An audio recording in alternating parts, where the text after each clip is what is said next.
നമസ്കാരം. നമസ്തേ. പേരെന്തായിരുന്നു? ശിവകന്യ. ഇപ്പോ ഈ തൃശ്ശൂരിൽ യുവമോർച്ചയുടെ ഒരു വലിയ പ്രതിഷേധം നടക്കുകയാണല്ലോ. ഈ PSC എക്സാമുമായി ബന്ധപ്പെട്ടുണ്ടല്ലോ, അല്ലെങ്കിൽ നിയമനവുമായി ബന്ധപ്പെട്ടുണ്ടല്ലോ. ഈ ഒരു വിഷയത്തിൽ CJPയുടെ അല്ലെങ്കിൽ പാർട്ടിയുടെ ഒന്നും കേരളത്തിലെ പ്രവർത്തകരോ അല്ലെങ്കിൽ ദേശീയ തലത്തിൽ അവരുടെ ആളുകളാരും തന്നെ ഈ ഒരു വിഷയത്തിൽ ഇടപെടുന്നില്ല. എന്തായിരിക്കും കാരണം?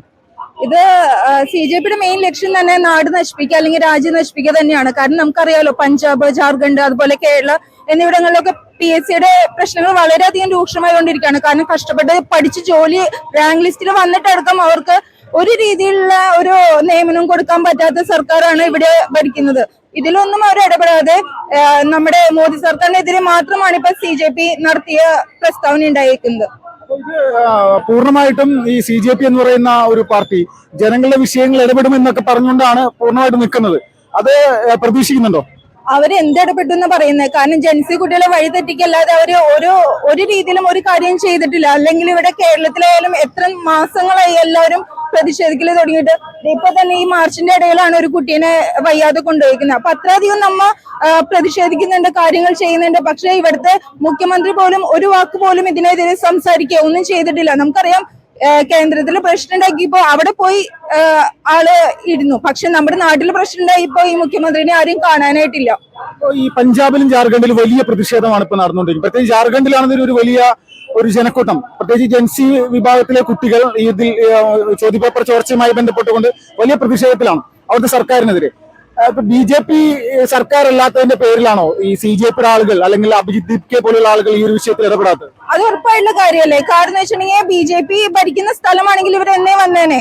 ഇതിപ്പോ പഞ്ചാബ്, ജാർഖണ്ഡ് പോലെയുള്ള സ്ഥലങ്ങളിൽ നമുക്കറിയാം. അപ്പോ അവര് ഒരു രീതിയിലും ഒരു ആക്ഷനോ അല്ലെങ്കിൽ എന്തുകൊണ്ട് ഈ ജൻസി കുട്ടികളെ തന്നെയല്ലേ ഈ റാങ്ക് ലിസ്റ്റിൽ പേരുള്ളത്, അവരൊരു രീതിയിലുള്ള നിയമ നടപടികളോ അല്ലെങ്കിൽ അവർക്ക് വേണ്ടി പ്രവർത്തിക്കുക ഇതുവരെ ഒന്നും ചെയ്തിട്ടില്ല. അപ്പൊ അത് CJPക്കാർ ശരിക്കും ദേശവിരുദ്ധരാന്ന് വേണം പറയാനായിട്ട്. ഈ കഴിഞ്ഞ ദിവസം രാജ്യത്തെ ഒരു 3 പ്രധാനപ്പെട്ട മണ്ഡലങ്ങളിൽ, നിയമസഭാ മണ്ഡലങ്ങളിൽ ഉപതെരഞ്ഞെടുപ്പ് നടന്നിട്ട് അതിന്റെ റിസൾട്ട് വന്നിരുന്നു. അതിൽ BJPയുടെ ദേശീയ അധ്യക്ഷൻ നിതിൻ നിബിന്റെ മണ്ഡലം BJP പരാജയപ്പെട്ടിരുന്നു.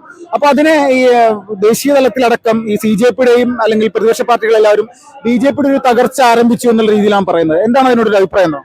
ഒരിക്കലും തകർച്ച ഒന്നും പറയാൻ പറ്റില്ല. കാരണം നമുക്കറിയാം, നിതിൻ നബീജ് അത്രയും നല്ലൊരു പ്രവർത്തകനാണ്, നമ്മുടെ രാഷ്ട്രീയത്തെ സേവിക്കുന്ന വ്യക്തിയാണ്. പിന്നെ 34% മാത്രമേ പോളിംഗ് ബങ്കിപ്പൂരിൽ നടന്നിട്ടുള്ളൂ. അപ്പൊ അതൊക്കെ വെച്ച് നോക്കുമ്പോൾ വോട്ടിംഗ് ശതമാനം കുറവാണ്. നമ്മുടെ ശക്തി കേന്ദ്രം കൂടിയാണ് ബങ്കിപ്പൂർ എന്ന് പറഞ്ഞ സ്ഥലം. പക്ഷെ ഈ ഒരു തെരഞ്ഞെടുപ്പിനെ നമ്മൾ എന്തായാലും നേരിട്ടേ പറ്റൂ, തോൽവി സമ്മതിക്കുന്നു. അല്ലാതെ മറ്റുള്ളവര് ചെയ്യുന്ന പോലെ വോട്ടിംഗ് മെഷീന്റെ കംപ്ലൈന്റ് ആണ് എന്ന് പറഞ്ഞിട്ട് കാര്യമില്ലല്ലോ. ഇനി പിന്നെ ഒരു അവസരം വേറെ ആൾക്ക് കൊടുക്കുമ്പോഴാണ് നമ്മുടെ യഥാർത്ഥ മൂല്യം അവരറിയാൻ പോകുന്നത്. ഈ BJP ഇനി മുന്നോട്ടുള്ള സമയങ്ങളിൽ വലിയ രീതിയിലുള്ള പ്രതിസന്ധി അനുഭവിക്കുമെന്നാണ് പറഞ്ഞുകൊണ്ടിരിക്കുന്നത്. പ്രത്യേകിച്ച് വരാനിരിക്കുന്ന നിയമസഭാ തെരഞ്ഞെടുപ്പ്, ഗുജറാത്ത്, ഹിമാചൽ പ്രദേശ്, ഉത്തർപ്രദേശ് പോലുള്ള സംസ്ഥാനങ്ങൾ. അപ്പോ ഇവിടുത്തെ ഭൂരിപക്ഷ ജനത എങ്ങനെ ചിന്തിക്കുമെന്നാണ് പ്രതീക്ഷിക്കുന്നത്?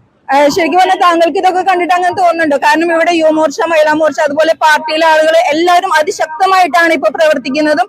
എത്രയും പെട്ടെന്ന് നമ്മ വൻ വിജയമാക്കി എല്ലാ ഇലക്ഷനും നമ്മൾ നേരിടുന്നുള്ളത് ഉറപ്പാണ്.